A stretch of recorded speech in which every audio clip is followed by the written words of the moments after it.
शेतकरी मित्रांनो, सध्याच्या परिस्थितीमध्ये हरभरा पिकामध्ये मोठ्या प्रमाणामध्ये मर झालेली आपल्याला दिसून येत आहे आणि ही जी काय मर आहे यामुळे शेतकऱ्यांचं खूप नुकसान सुद्धा झालेलं आहे. आजच्या व्हिडिओमध्ये मी याच मर रोगाच्या नियंत्रणासाठी तुम्ही कोणती 4 टॉपची बुरशीनाशके वापरू शकता ज्यामुळे या मर रोगावर प्रभावी प्रतिबंधात्मक व उपचारात्मक असे नियंत्रण मिळणार आहे.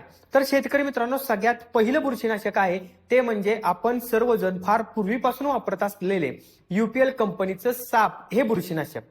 साप या बुरशीनाशकामध्ये मॅन्कोजेब 63% व कार्बनडेन्झिम 12% WP फॉर्म्युलेशन मध्ये येत असतं, ज्याचा वापर तुम्हाला 2 ग्रॅम प्रति लिटर या प्रमाणामध्ये फवारणीसाठी करायचा आहे.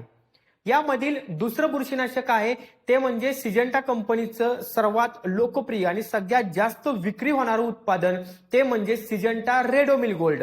रेडोमिल गोल्ड मध्ये मॅन्कोजेब 64% व मेटेलेक्झिल 8 फॉर्म्युलेशन मध्ये येत असतं, ज्याचा वापर तुम्हाला 2 ग्रॅम प्रति लिटर या प्रमाणामध्ये फवारणीमध्ये करणं गरजेचं आहे.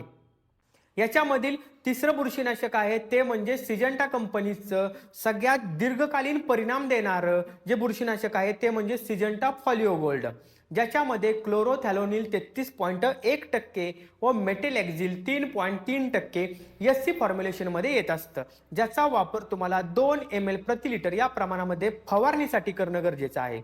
आणि यामधील सगळ्यात शेवटचं आणि चौथं बुरशीनाशक आहे ते म्हणजे सध्या नुकतंच जे लॉन्च झालेलं बायोस्टॅड कंपनीचं नवीन बुरशीनाशक उत्पादन ते म्हणजे बायोस्टॅड रोकोमॅन, ज्यामध्ये मॅन्कोजेब 50% व त्याबरोबर थायोपिनाइट मिथाइल 25% WG फॉर्म्युलेशन मध्ये येत असतं, ज्याचा वापर तुम्हाला फवारणीसाठी 2 ग्रॅम प्रति लिटर या प्रमाणामध्ये करायचा आहे. शेतकरी मित्रांनो, रेडोमिल गोल्ड, यूपीएल कंपनीचं साप, फॉलिओ गोल्ड किंवा रोकोमॅन यापैकी कोणत्याही एका बुरशीनाशकाची फवारणी जर सुरुवातीच्या टप्प्यामध्ये हरभरा पिकामध्ये जर का तुम्ही केली तर हरभरा पिकामध्ये येणाऱ्या मर रोग यावर प्रभावी प्रतिबंधात्मक व उपचारात्मक नियंत्रण मिळालेलं तुम्हाला दिसणार आहे. धन्यवाद.